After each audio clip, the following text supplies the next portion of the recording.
Welcome back. So now let's go to the topic of how do you pray effectively to God?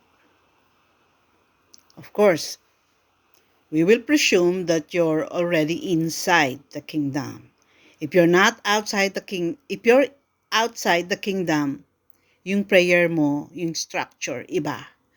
So you have to go through repentance. So instead of, Lord, I need this, it should be, Lord, have mercy on me. I need this.